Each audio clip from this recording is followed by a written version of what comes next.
breaking the mould with investment director Russ Mould. Russ, how are you? Well, Clara, how are you? Not too bad Good, at all. pleased to hear it. Russ, what's the Christmas fuss? The Christmas fuss, well, to be fair, goose and turkeys are all getting fat, but the corporate news flow that's scheduled, a bit thin for the next couple of weeks. So if there is some festive fuss, we're looking to the food retailers and the Bank of England. What Christmas presents has the Bank of England got for us? I think they've been pretty generous over the last 5 and a bit years, actually. We've had record low bond rates and quantitative easing, and I think those have helped drive share and bond prices higher.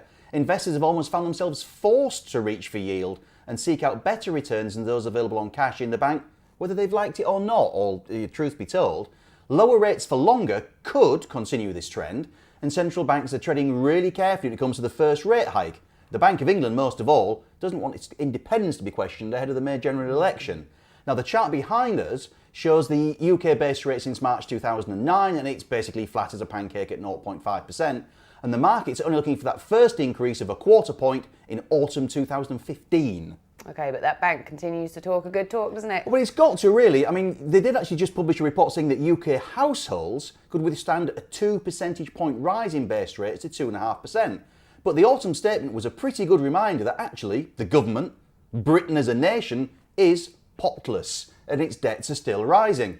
Households may be able to take higher borrowing costs, not sure the Majesty's government can. So whether Bank of England Governor Mark Carney talks tough or not, I don't think the bank will be galloping to raise rates. Anyway, Wednesday the 17th is when the fuss is going to be. Minutes from the Monetary Policy Committee meeting.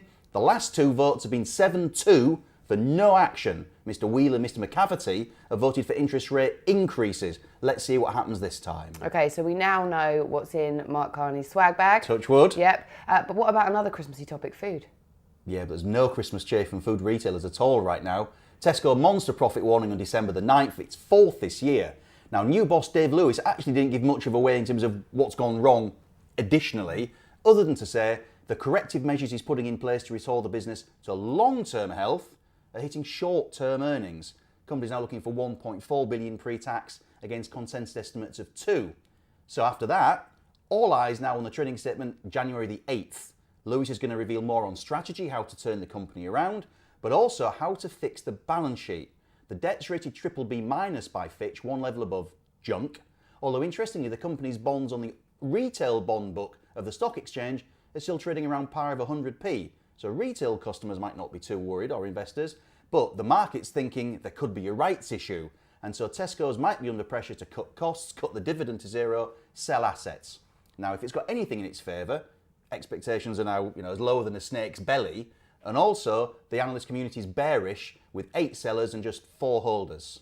Okay, so what effects is that likely to have on the other supermarkets, Sainsburys, Morrison's? Yeah, I mean, it's pretty grim in the face of it, and their shares did fall in sympathy as soon as Tesco's coughed up this latest Christmas shocker. There are subtle differences though. Morrison's doesn't have as much debt, doesn't have a pension deficit, though strategically, as we've said before, weaker in online, weaker in convenience. Sainsbury's strong in convenience and online, again, better balance sheet. There are rumours you've got some value investors sniffing around Sainsbury's and Morrison's, both underperform badly like Tesco's, both generally very unloved. And again, as you can see behind us, the majority of the analyst community on both stocks, sellers for choice, certainly not buyers. But again, that for those value people who are sniffing, could be a bit of a bumpy ride if the Tesco statement's got anything to go by. Well, thanks for that, Russ. Absolute pleasure, Clara. Thanks for joining us. We'll be back with you in a couple of... next week. Next week. We'll be back next week. Next week, that's how exciting. It's pre-Christmas special. For our very, very Christmas special, so make sure you join us then. Get your jumpers ready. Oh, yeah. Bye-bye.